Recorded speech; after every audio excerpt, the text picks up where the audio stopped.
Dole, who had never before heard of these crimes, was shocked.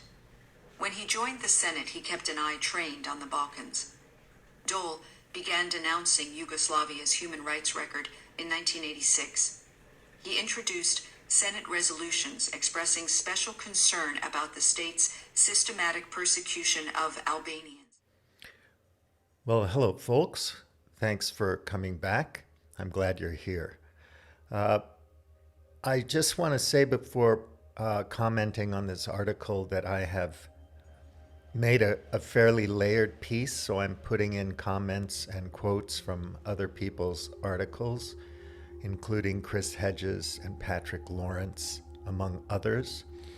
I'll also be including some references to several books that I think if you read them together over the coming months would give you a better understanding of things in the world, realities as it were. I'm just trying to make a case for thinking things through, for jettisoning some of the propaganda and some of the vehemence and partisanism and bigotry and jingoism and profiteering, all the evil aspects of the context of this whole thing and what's been going on in the world recently. Context matters, history matters, understanding various points of view matter. If you're going to have any idea of what's going on, if a person is too intellectually lazy and they don't want to bother, that's okay, and they will regurgitate and parrot whatever comes across the mainstream media and TV news and so on and so forth, the so-called journal of record and whatnot. Unfortunately, that's not going to get us to a better place in the world. What can I say? It's a bit of work. It's a long video, but I want to juxtapose the difference between people who sincerely and compassionately do the work to try to find out what's going on in the world and comment on it, whether they're journalists or amateurs, commentators, politicians. I think leadership around the world is lousy, but that's no excuse not to know what's going on. We can't just say that, oh, if our leaders were better, everything would be great, or we can't blame the voters either, because most of us just have no clue about what's going on. So it's a quagmire, a conundrum, a problem, a predicament. And we have to do some work. We have to expend some energy to understand what's happening. Put our emotions aside for a bit and make a good effort to really understand what's happening. Because what we have now around the world is a lot of failed experiments, and we have pom-pom boys and girls who are cheering on the status quo as if nothing bad ever came of it, as if the current situation is the best of all possible worlds and we can't imagine anything else. And that's tragic. That will end in tragedy because there's a lot on our table. And in the coming days, I'll comment on a few more things. I can't help it. I wish I could stop, to be frank, but I can't. So I appreciate the 5 or 10 of you that watch this video, and I hope you'll share it or comment on it. If I've left any sources out that you want me to look at, writers, people on Medium or Substack or anywhere, feel free to tell me in the comments section. I'd like to look at it. I'm open-minded. I've tried to include opinions that don't resonate with me, that aren't simpatico, that I don't feel are honest. And it's hard for me to do it. So this is as close as it gets. I mean, I'm basically, well, you'll see in the video anyway. Thanks for tuning in. Good evening. This is what I wrote 2 days ago on the 11th. I'm going to read it out to you. It's just called Gaza, 11th of October, 2023. My heart is heavy.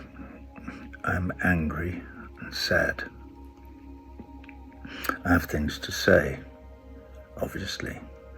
I've been banging this drum for nearly 20 years. My message is simple. All these years, it's felt to me almost as if we're deaf to Mother Nature's calls for equal human rights for all our brothers and sisters. Equal human rights being the only antidote to war. Last Saturday, we listened to allegations of war crimes. I condemn them unreservedly. I have a Palestinian friend, Lama Al-Ariya. She lives in Beirut. She texted me in the middle of the night to tell me that 11 members of her family, including a 2-year-old cousin, were killed by Israeli bombing as they sat in the dark in Gaza on Sunday night.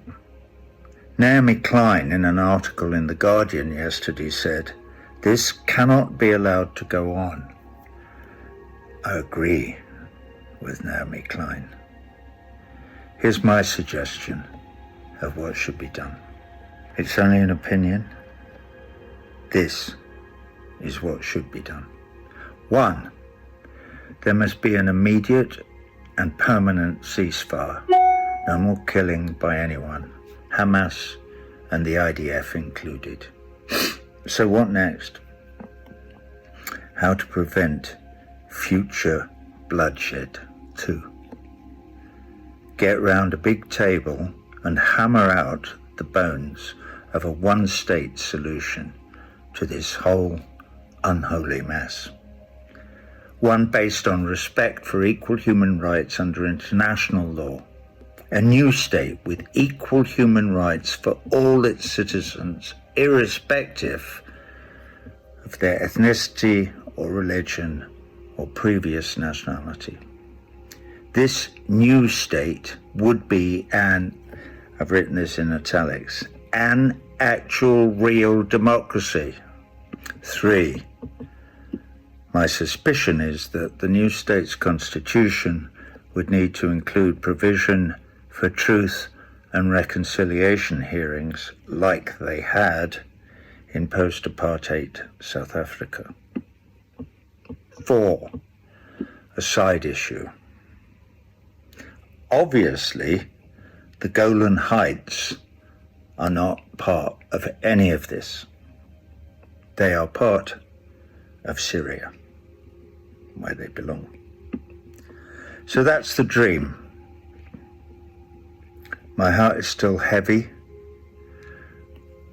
I weep for all my brothers and sisters in the Holy Land, Muslim, Christian, Jewish, Druze, agnostic, and atheist alike. Can we all look forward together to a world without war? Do we believe in universal human rights or not? Do we dream of a world where all men and women are equal under the law or not?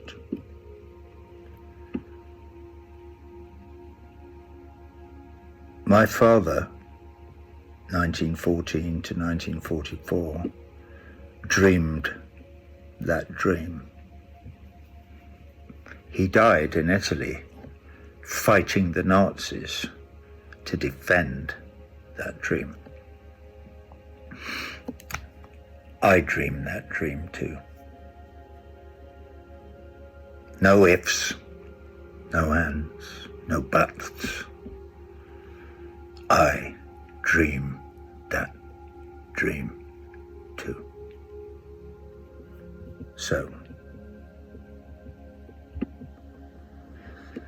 to whom it may concern, Please stop.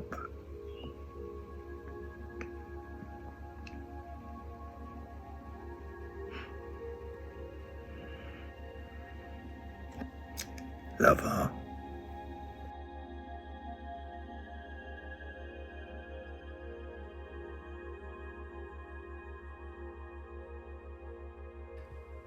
Okay, let's get started. This is tough, actually, to review people's articles. I'm not, that's not what I do, but I read things and comment on them because they make me think about something or another. And that's why I'm doing it. But I think it's interesting because this particular article takes a turn at the last third of it, which I find interesting. The beginning is pretty much bog standard analysis that's fairly okay. I think there are other people out there that you can learn from who know more about the Middle East than this writer, but Paul Mason has been there. He's been in Gaza. So he's worked for Channel 4 News. He's British. He was a culture and digital editor, becoming Program's economics editor on June 2014. And that's a historic time, obviously, for the Middle East and for Ukraine. He was BBC Two's Newsnight program guy, and he's written some books. He wrote a book on how to stop fascism. I've read it. I've also read another book on fascism that I will share with you at the end of this commentary.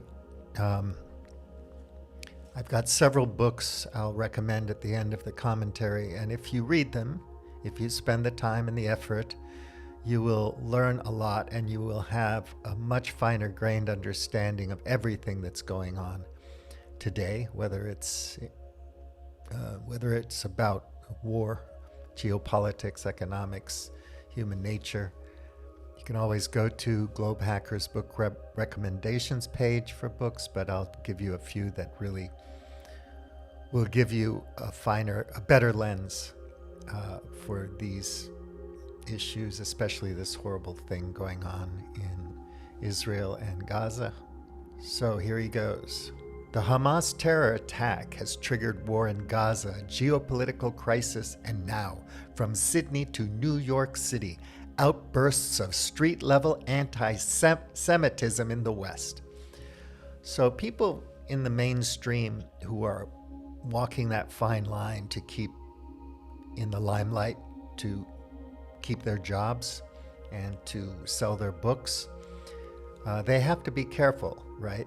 And generally there are ways of stating things in the mass media, in the mainstream media. And, some of them are outright lies. Some of them are just a tactful twist of a phrase to spin a story.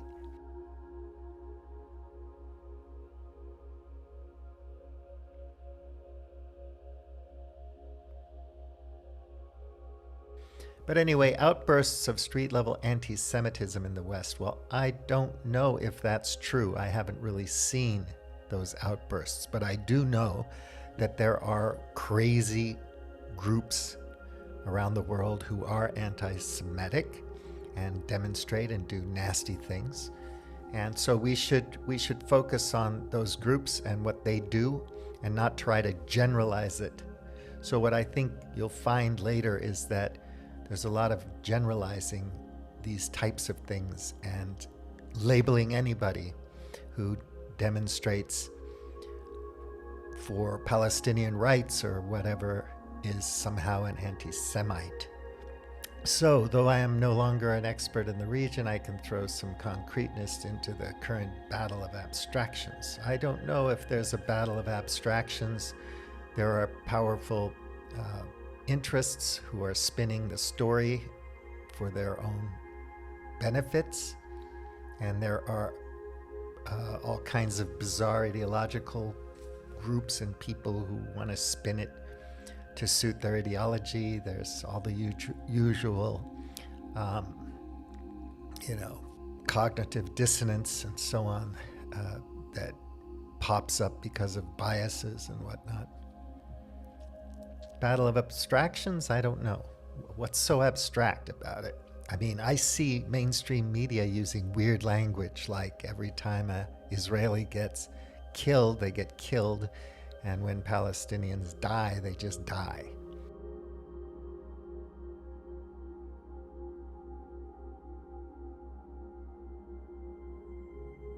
You see it, I see it every day, and you can watch different news outlets, Al Jazeera versus Channel 4 versus CNN or France 24, and you can see how the language shifts. If you pay attention, you'll notice it.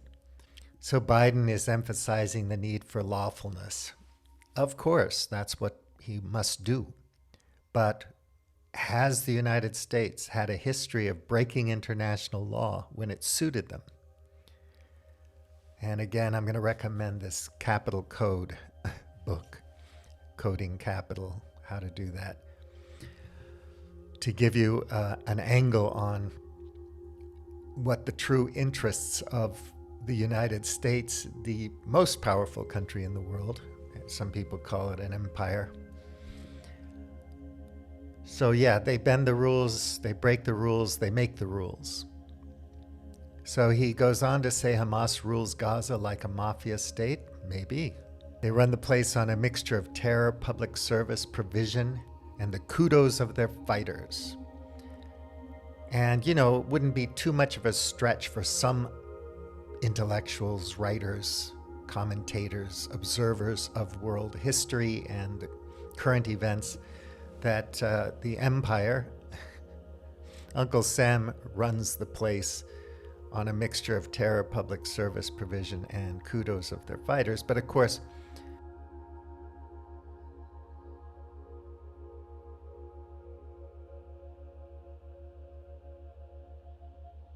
state terror, or terror done in defense, and you'll see this later in the article, of the rules-based order, universalism, and so on, Enlightenment values and whatnot. That terror or violence and their fighters, the special forces and so on, they do it always for the right reasons. So you got a lot of Sam Harris in there.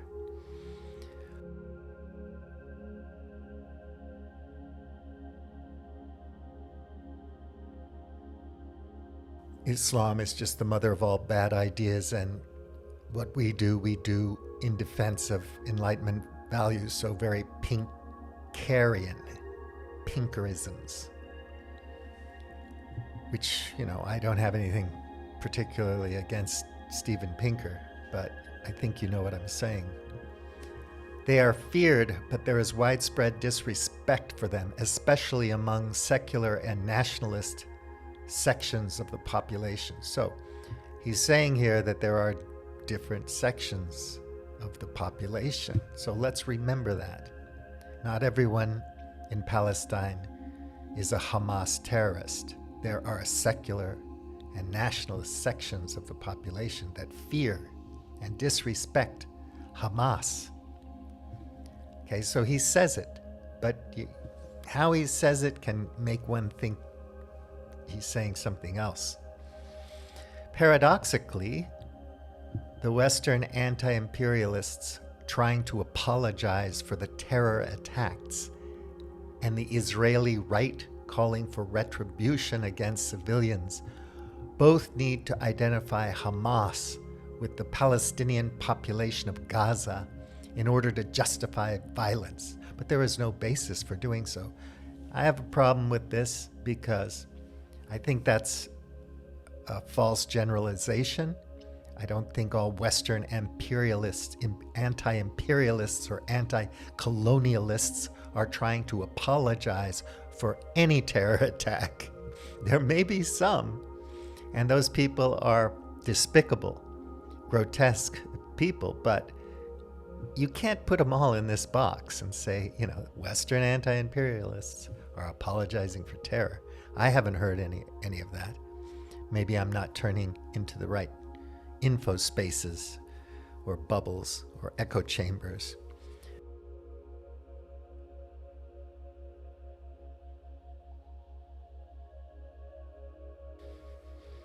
So Yeah, this is problematic. But anyway,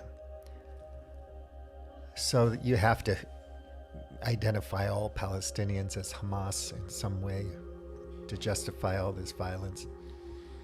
And of course, that's crazy. And he said above, there's a plurality of different kinds of people there, and that's the paradox.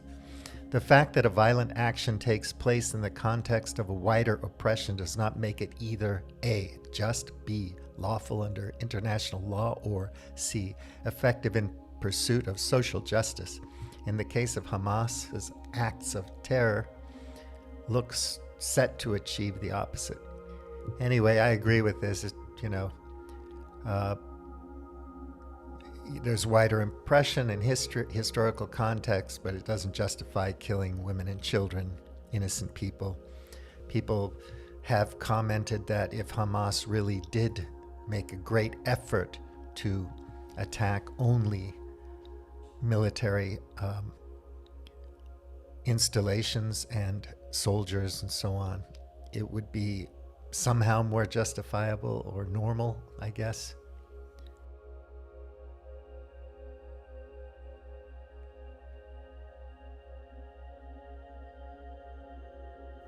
They didn't do that, and other people have commented that they didn't do that because, and you'll see this later in the article, but many commentators have said that maybe this was designed to get the maximum response from Israel to create a wider conflict, and somehow that would destroy Israel or something like that. And it's plausible. It's like BJ said in his article that I mentioned a couple videos ago. It's in line with game theory. It makes sense. It's rational in a game theoretic sense. So he talks about Hamas offering a truce, and then he mentions unstoppable pogromist terror. So Hamas has offered a truce and asked for negotiations, stating that it has achieved its objective. If so, it's logical to conclude, I guess, that the immediate objective was to demonstrate proof of concept of an unstoppable pogromist terror. I think this is a bad choice of language. Okay, pogrom is you go in and you cause havoc and violence and mayhem. And you can set that in the context of Eastern Europe, basically, in the first half of the 20th century.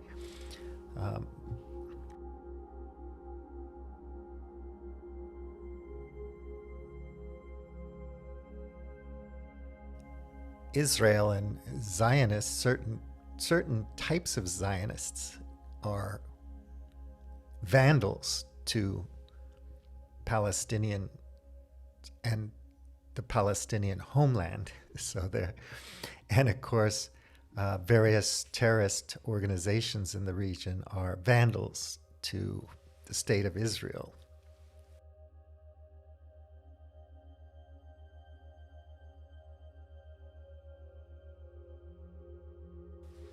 So now he goes on. The wider aim, according to numerous experts, is to force Hamas and Iran back into the power-broking process in the Middle East region, paralyzing Saudi-Israeli rapprochement.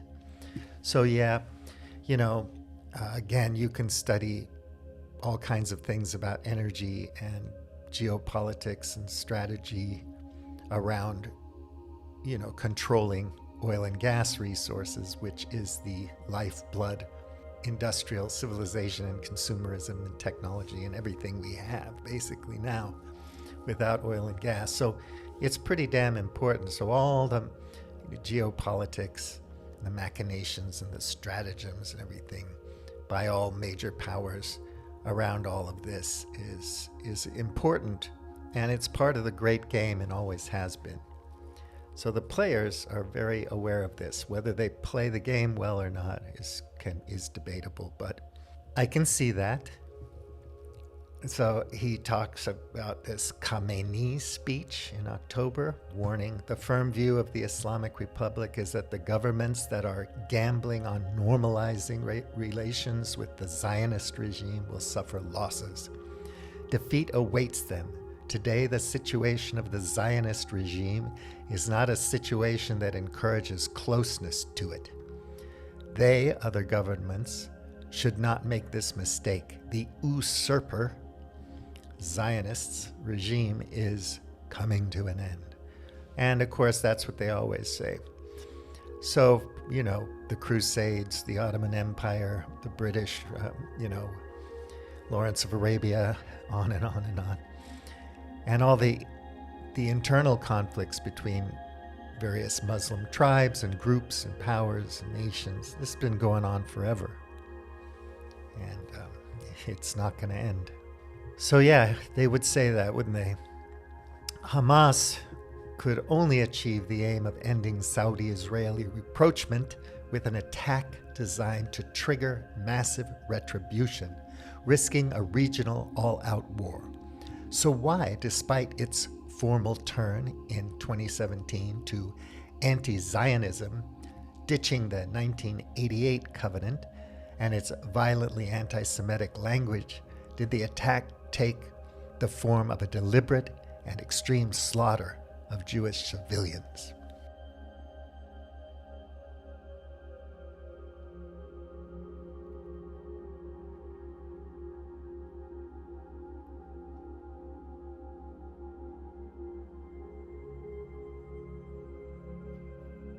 Yeah.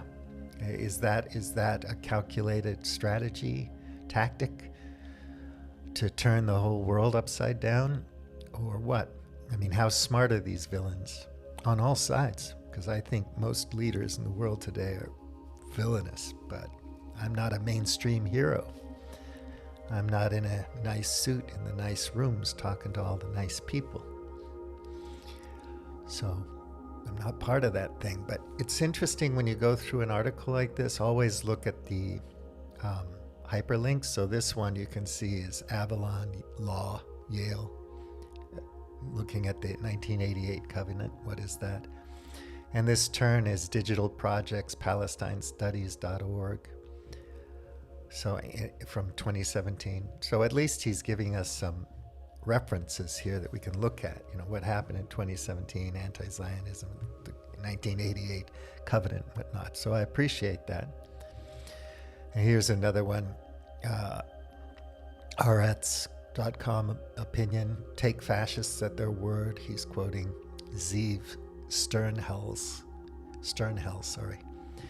Yeah, take fascists at their word, and he wrote a book on fascism, so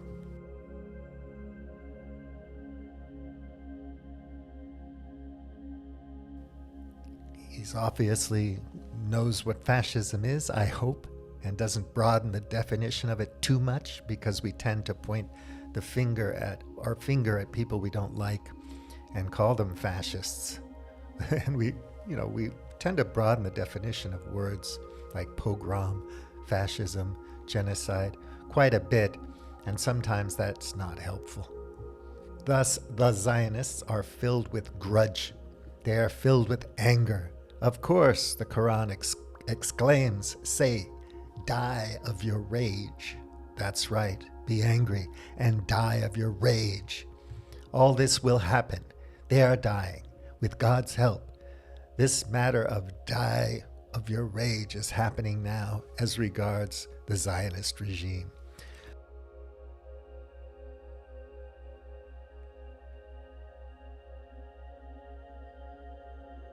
So yeah, you make people angry enough, they get enraged, they make mistakes, I don't know. They die of their rage. It happens. You can get angry and have a heart attack right now. But that's pretty clever, die of your rage. Might actually be a good summary of what Hamas intends Israel to do now. And, that makes sense. It might be a good tactic if they want to destroy Israel. So, I'll read this paragraph too. Enraged by the barbarity of the attacks, Israel unleashes unprecedented collective punishment against Gaza, triggering both Hezbollah and West Bank militants to join in the fight. This in turn prompts a wave of anti-Semitic demonstrations in Western cities and draws the USA into a regional quagmire, testing the limits of American support for Israel. Meanwhile, combat losses and retribution over the complete failure of Netanyahu's strategy of managing the conflict raise political divisions in Israeli society to the point where its democracy fails.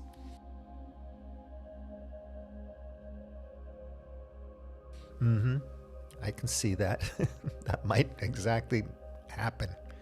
And it's scary as hell. It's terrible. And who started it? Wave after wave of causes, complex intermingling causes, action, reaction all over the place all the time. Who threw the first punch, and so on and so forth. Everybody's riled up, man. And if they get too riled up, as in you're killing my women and children, which is a big no-no. People get really mad when you kill their fertile women and their children, the heirs to their culture, their society. Oh, it can get nasty real quick. But anti-Semitic demonstrations in Western cities, I don't think all the demonstrations are anti-Semitic.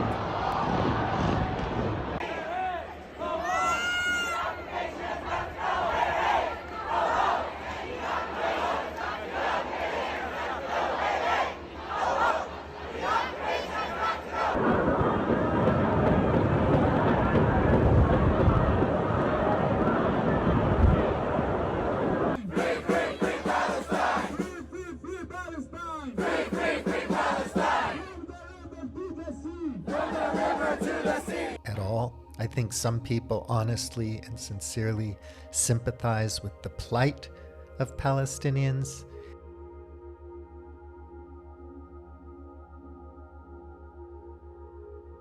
And wish there could be a two-state solution and whatnot, and that they had a homeland and could go home. So traditionally, for a long, long time, really, the Jewish diaspora has been everywhere and very successful, even though they were bullied and there were pogroms and so on, and the Holocaust and whatnot. These are all terrible things, and they're wrong categorically. But the diaspora was very successful, and there are Zionists who, or not Zionists, but Jewish intelligentsia that think that Zionism is a bad idea. There always has been. And some people think it's a racist thing to push Jews out of Europe and into a homeland in the Middle East. You know, we don't like Jews. Let's get them out of here. They can go to Israel. And then we'll turn that into a military base for the United States of New Miracles, the empire. Then Uncle Sam can manage all those oil-rich states in the Middle East, and so on. And maybe that's Pax Americana. That's one element of it, one necessary element of it. And of course, we've seen that for decades. That whole game throughout the region, Iran and everywhere else, and wars in Iraq and all of it. And it all has to do with energy and business and big bucks. And a lot more, of course. But at the core of it, there's that. So in a context where both Russia and China have complex hybrid destabilization operations going on in Western democracies, and where the BRICS Plus project is pursuing the active decomposition of the rules-based order, this objective does not look as mad as at first sight.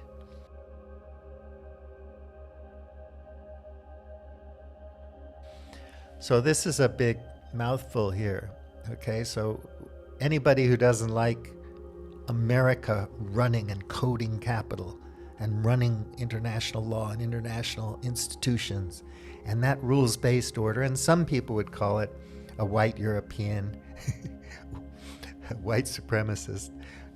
I wouldn't go that far, but you know, the West, you know, Europe, the United States of America, Australia, New Zealand, and anybody who's ultra sympathetic with the West, as opposed to everybody else on the planet who might want to do things differently. So if they do, you're in trouble, you know? So it's my way or the end is near, mofo. You got to play by our rules. We can break the rules because we make the rules. You understand? But you can't make your own rules or do your own thing, because universalism, the universal Declaration of Human Rights and whatnot,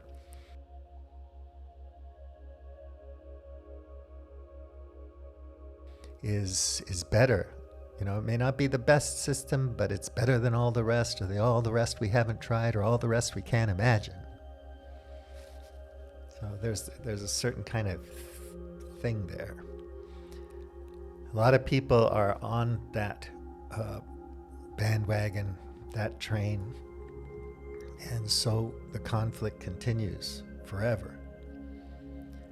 So contrary to the homilies of the pro-China influence networks aimed at the global south, the multipolar world turns out not to be one of peaceful coexistence, but characterized by extreme conflicts and genocide. So I don't know where these countries like China are committing genocide in the world, or extreme violence or whatever, like the Belt and Road. I mean, there's a financial scam going on there, but that's what major powers do. That's the great game. Let's be real. But the genocide, I know there's a serious real war going on that I think could have been prevented between Ukraine and Russia. But is that genocide? Is that what's happening exactly? I mean, I worry about the definition of genocide if we're talking like this.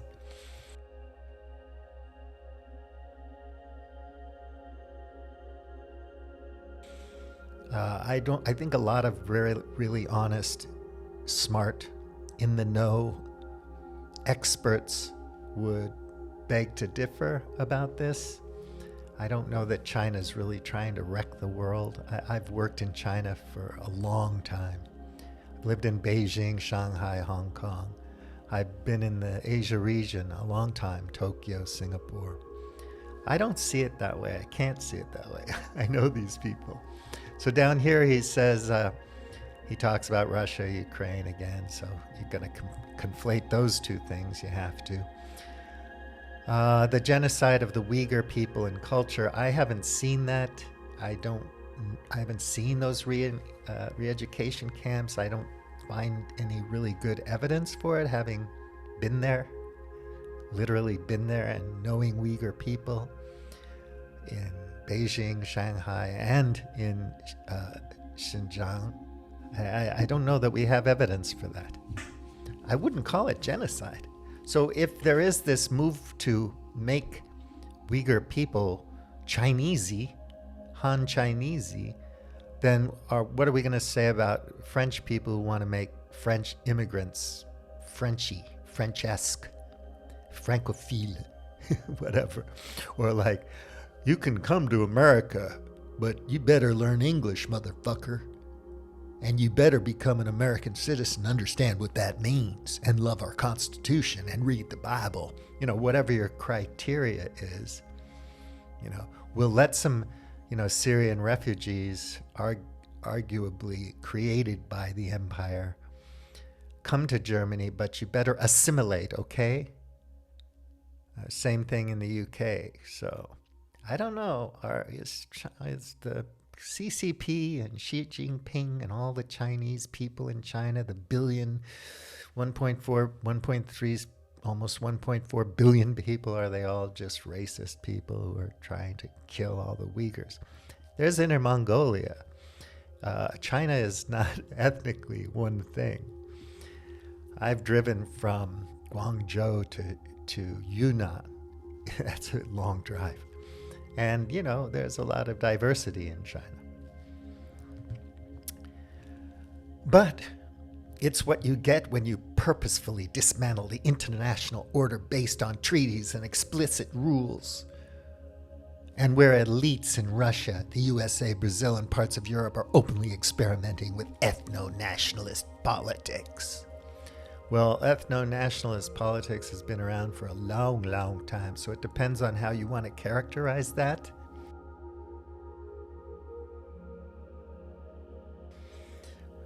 You know, white, Christian, ethno-state, blood and soil, this and that, you know, one true Scotsman, or a real Hungarian, or whatever. And, you know, what do you mean by that? I like Hungarian customs. I like Hungary and whatever, whenever you drew the border, whatever, however it turned out after World War One. And, you know, what can I say about this? I mean, yeah, but are they really trying? They don't have rules. So these other countries, Brazil and so on, they don't have rules. They don't have treaties. Is BRICS going to be rules based? As far as I can see, BRICS is built on the infrastructure of the West anyway. They haven't really done anything to extricate themselves from the World Bank or the IMF or other kinds of institutions, the WHO or whatever. They talk a good game, but are they really building anything new or different? I can't see it. They have rules. It might not be, you know, Uncle Sam tells you to play according to these rules in the right way. It's not a football game. It's not a basketball game. No one would watch basketball if there weren't rules, right? But the rules, when you're talking about the great game, they're very fungible. They're very, very, very flexible. You know, you can break them. There's a lot of underhanded, opaque, dark stuff going on. People talk about the deep state and whatever. Well, there are areas there that are pretty hard to control. Who are these people working for? You know, your senator and your congressperson. Money in politics, the revolving door, corporations, coup d'etat. In what does Chris Hedges say? It could be argued that we are now in the midst of a coup d'etat in slow motion. Democracy is weakening, corporatism is strengthening, yet none of us has chosen this route for our society, in spite of which our elites, quite happily, continue down it.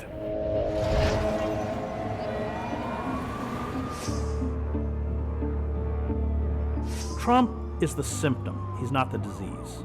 The corporate coup d'etat was begun in the early 1970s, reconfiguring the global economy into an incredibly wealthy global oligarchic class.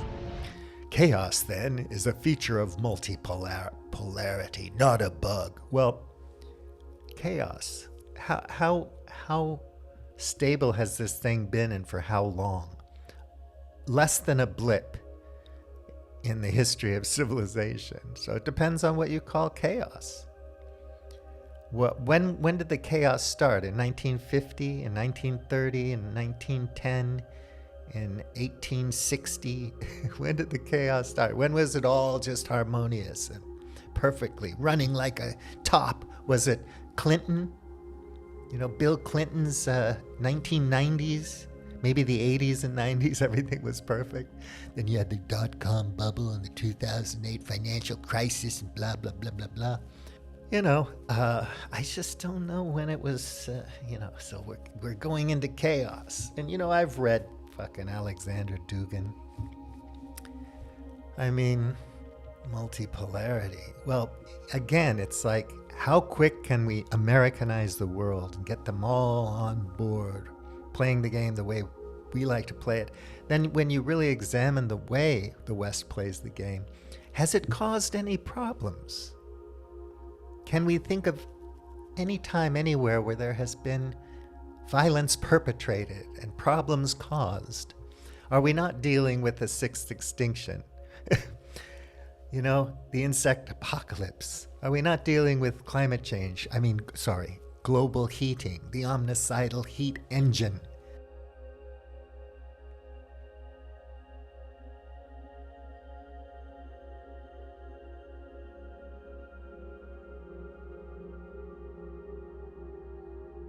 Are we not dealing with drug addiction, with depression, with suicide, with all kinds of things that are going on? Are not the streets of San Francisco in places that aren't so clean and wealthy a bit chaotic? How about Congress? Do we have a Speaker of the House right now? I mean, yes, Steven Pinker, things are relatively good depending on how you compare what with when and where. So you choose the points you want to compare, and then you say, okay, this is better than that. Indoor plumbing, electricity all the time. There are places in the world that don't have 24/7 electricity. Okay? And or potable water. And we're coming into a period where we're not going to be able to count on where you grow the grain and water resources and so on. Things are shifting quickly, and we're going to have to deal with it.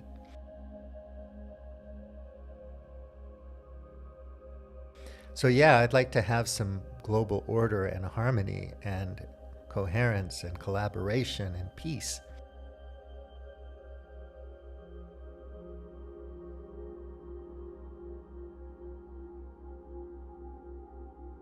So we can tackle these challenges. But thinking that, if you just go along with how CNN sees the world or reads the script from the United States government, everything's going to be great. And anybody who doesn't do that is rooting for chaos. That's a bit too much like a supervillain, like a comic book.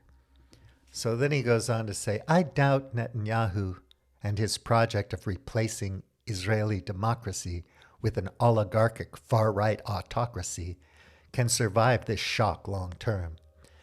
I don't think he will either, but who knows? Nothing survives long term, but some people really get away with things for a long time. You don't like Putin? Well, he's been around for a while. He's a player. So his project of tolerating Hamas to play it off against Fatah has failed. I would say that's pretty true. Hamas got elected, and did Netanyahu and his people think that Hamas was going to be domesticated because they're now in government? They're bureaucrats? I mean, really, would you really think that if you were a really great player with all of your connections to Mossad and CIA and MI6 and all the great think tanks in the world and whatnot? Yeah, pretty goofy.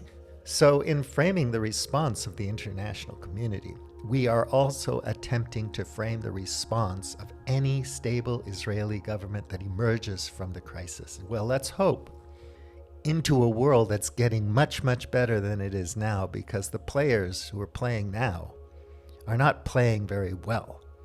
I wouldn't say. You might be mainstream and you have a career to protect, and that's fine. It's important to protect your career and whatnot, and sell books, and be a thought leader, and be respected, and wear nice clothes, and be with smart, intelligent, beautiful, well-dressed people, and so on. But Jesus, look around. We are in a far from perfect situation here. Israel has signaled its military objective is to destroy Hamas. From my experience in Gaza, I would say that is impossible. Yeah, you can't kill an idea.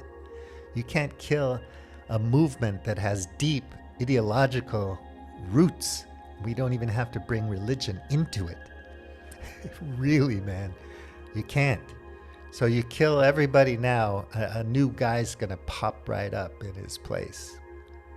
They'll kill all the Hamas leadership, and Hamas will be back with a vengeance. And, it just goes on and on. That's what B.J. Campbell was talking about, the game theory of it. And I pretty much agree with him. Not 100% with everything he said, but yeah, he's got a point.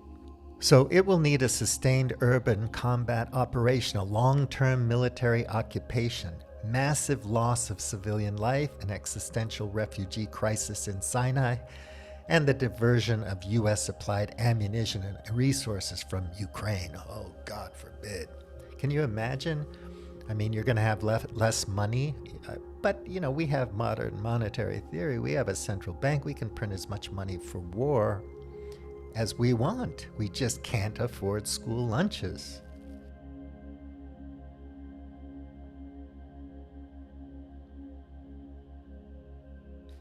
It's, you know, above and beyond.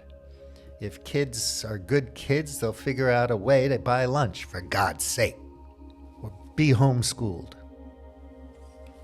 Anyway, yeah, you know, they'll find a way to give billions of dollars to Israel, like they always have. And even though they've crossed the Egyptians and the Jordanians a bit, and Jordan and Jordanians and Egyptians are snubbing Joe Biden a bit, you know, the game will go on, and they'll get their money from the United States as long as they play according to the rules-based order. And it doesn't benefit you, my listener. You're not a player. You're not even close. You're not a capitalist.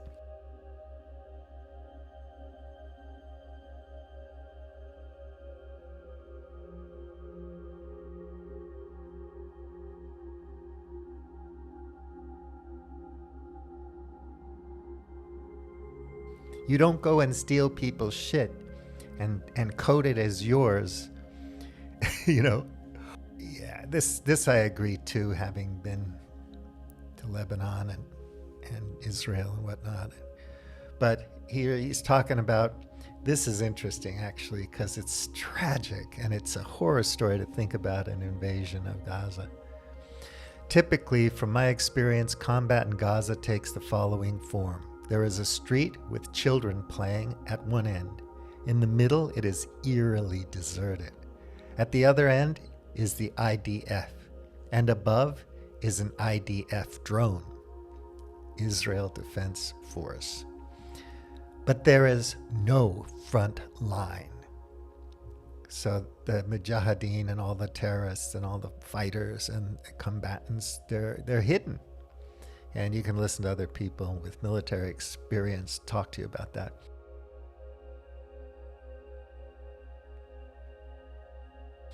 But he says the only front line is, for the most part, between the IDF and Palestinian civilians. And they know this. They know this. So who's using civilians as human shields? I mean, they live there. They can't go anywhere. Egypt doesn't want them to be warehoused in the Sinai. They don't want to leave their land because they'll never be able to get it back again. Okay? Possession is 9/10 of the law. It's common law. It goes back to Roman times, not just England. And you know, once they're out for good. They're never coming back. It becomes Greater Israel. Now, that may be great for Zionists and Israelis and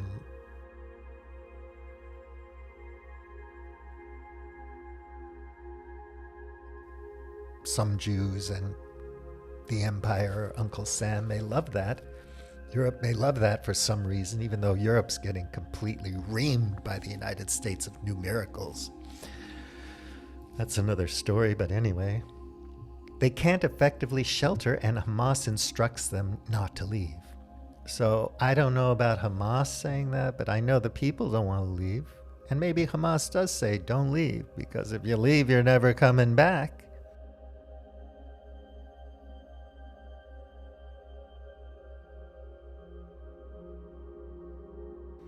But Western media will spin that and say, Hamas tells them not to leave because they're human shields. So Hamas wants to kill all their people. That's what they're fighting for. This is illogical, ridiculous, absurd. But listen to the way people talk about it on the TV. Listen carefully, because it's ridiculous.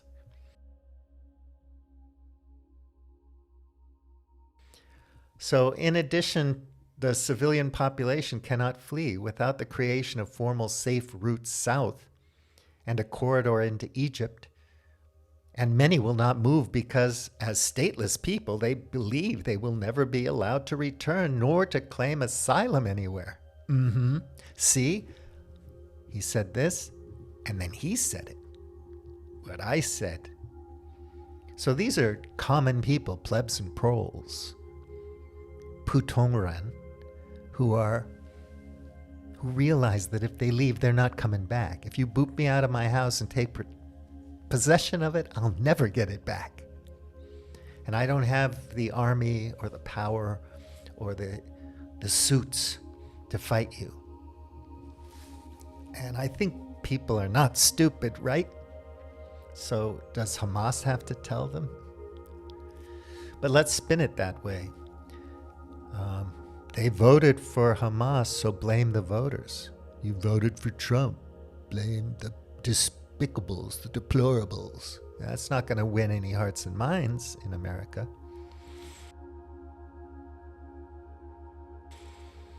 Blame the voters. America gets the government it deserves. You know, everybody can play that game. So if Israel launches any significant attempt to seize, hold, and pacify Gaza, there will be massive civilian loss of life. And that's what we're seeing right now. So, of course, what did you think? Fallujah? Refugees? Iraq? What did you think? You're in Vietnam. You gotta bomb Cambodia. You gotta bomb Laos. Gotta do it for some reason. McNamara was a great game theory guy. And you create a genocide in Kampuchea.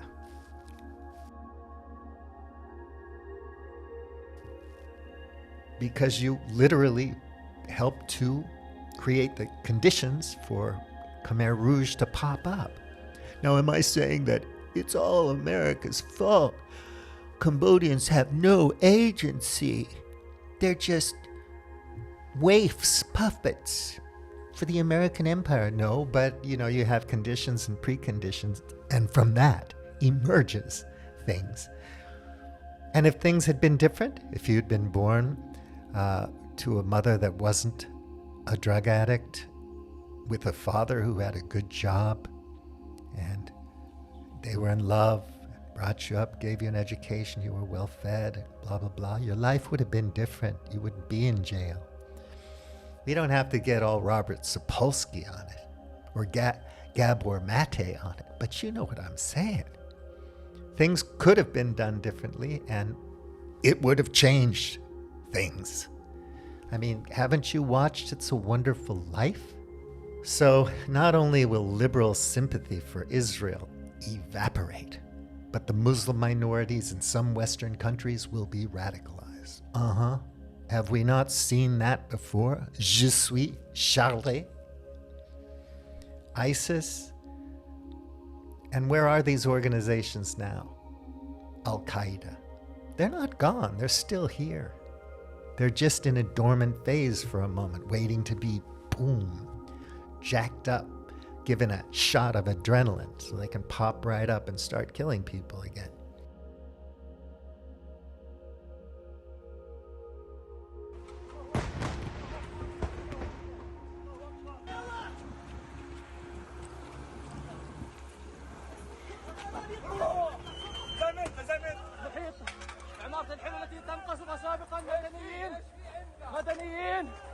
مدنيين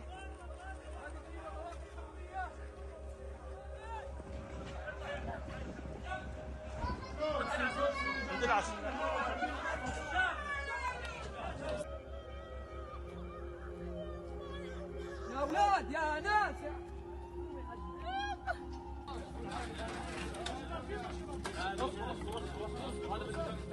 يلا يا اولاد هي بتدور على عمها مش عارفين امها وين.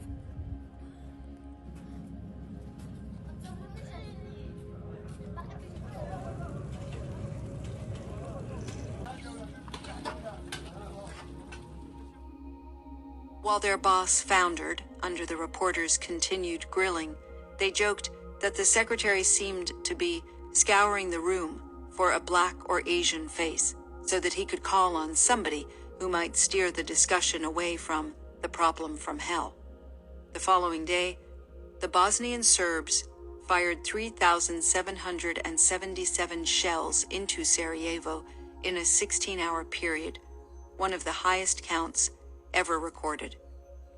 Between the outbreak of war in April 1992 and July 1993, America's new breed of conscientious objectors had continued to believe in the possibility of changing policy from inside the U.S. government.